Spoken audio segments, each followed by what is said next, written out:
चलो नोट करके लिखें, नोट करके लिखें भाई। बच्चों कुछ पदार्थ ऐसे होते हैं जो ऑक्सीकारक और अपचायक दोनों का कार्य करते हैं, तो इसी के लिए हम लोग नोट करके लिखते हैं। देखो कुछ पदार्थ ऑक्सीकारकों तथा अपचायकों, कुछ पदार्थ ऑक्सीकारकों तथा अपचायकों, ऑक्सीकारकों तथा अपचायकों दोनों की भांति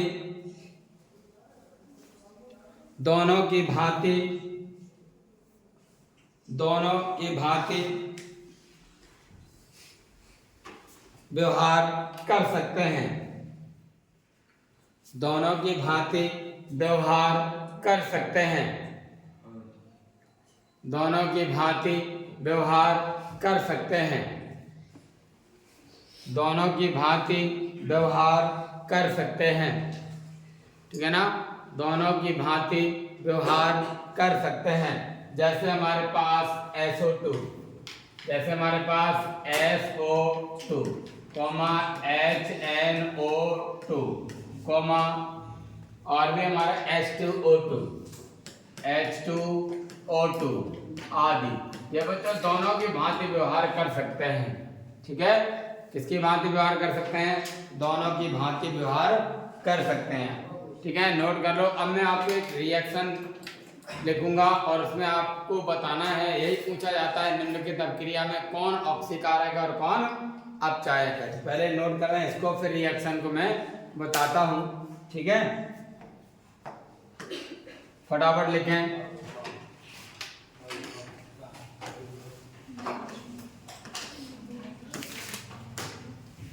एक रिएक्शन में लिखता हूं। ठीक है,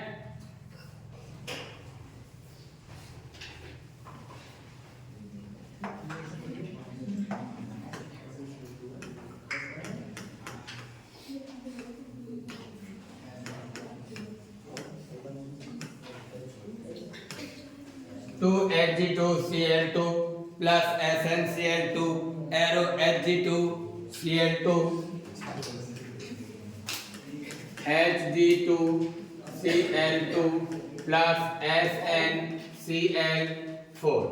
बच्चों इस अभिक्रिया में आपको ये बताना है कौन ऑक्सीकारक है और कौन अपचायक है। ठीक है, क्या बताना है? कौन ऑक्सीकारक है और कौन अपचायक है। ठीक है, तो देखो कैसे याद करेंगे। तो सबसे पहले हमें ये तय करना होगा कि किसका किसमें ऑक्सीकरण होता है और किसका किसमें अपचयन होता है। ठीक है ना, तो पहले तय करेंगे। देखो Cl2 सब जगह है, Cl में कोई परिवर्तन नहीं होता है, इसलिए Cl नहीं। जिसमें परिवर्तन होता है वो देखते हैं। बच्चों यहाँ पर Hg पर आवेश कितना है? प्लस का 2।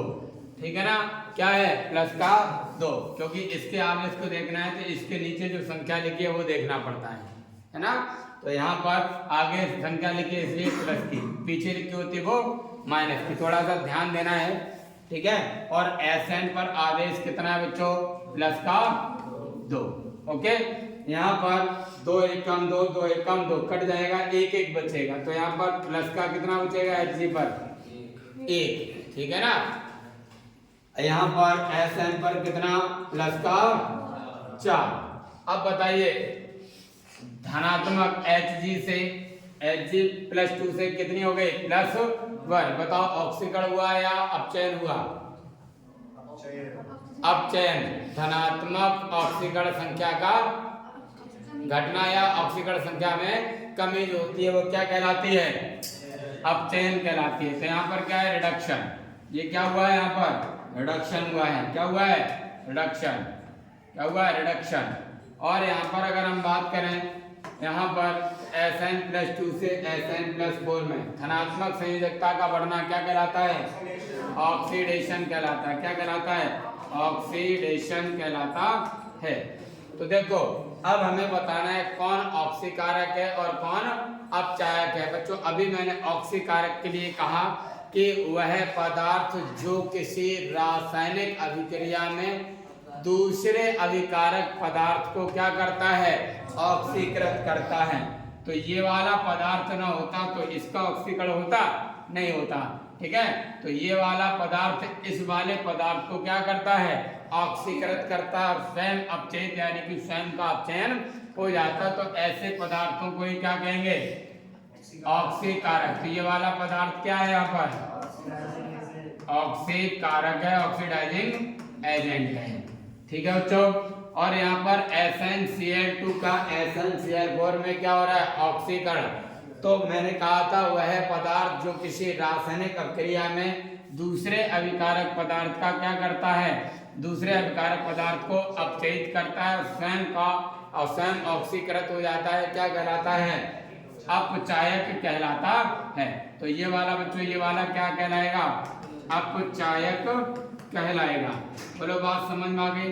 अच्छा, एक सिंपल सा तरीका समझ में आ रहा होगा कि जिस पदार्थ का रिडक्शन हुआ है, ठीक है ना, उसी को हम क्या कह रहे हैं, और जिसका ऑक्सीकरण हो रहा है उसको क्या कह रहे हैं। तो नाम पर नहीं जाना है, जैसे ऑक्सीकारक ऑक्सीकरण से मिलता जुलता है, तो ये नहीं समझ रहे कि ऑक्सीकरण जिसका होता है वो ऑक्सीकारक होता है ना, ठीक है, ये ध्यान रखना है, ठीक है। अगर आपने गलती कर दी तो जस्ट अपोजिट मामला हो जाएगा, गलत हो जाएगा आंसर आपका। तो रिएक्शन में आपसे पूछा जाता है, कोई रिएक्शन दे दी जाएगी और आपसे पूछा जाएगा कि उपर्युक्त दी गई अभिक्रिया में ऑक्सीकारक तथा अपचायक छांटिए या बताइए, ठीक है ना, नोट करें इसको भी, ठीक है। सभी लोग हेडिंग डालें, क्या अपचय उपचय अभिक्रियाएं, अपचय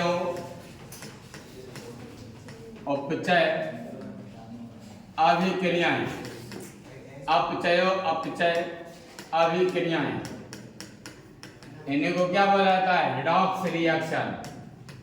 क्या बोला जाता है, रिडॉक्स रिएक्शन।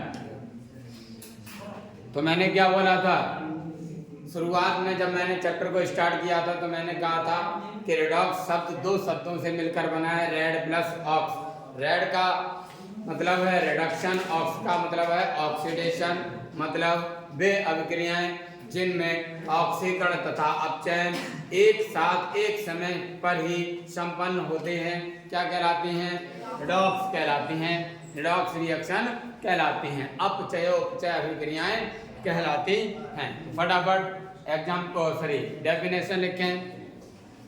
देखो, वे रासायनिक अभिक्रियाएं, वे रासायनिक अभिक्रियाएं,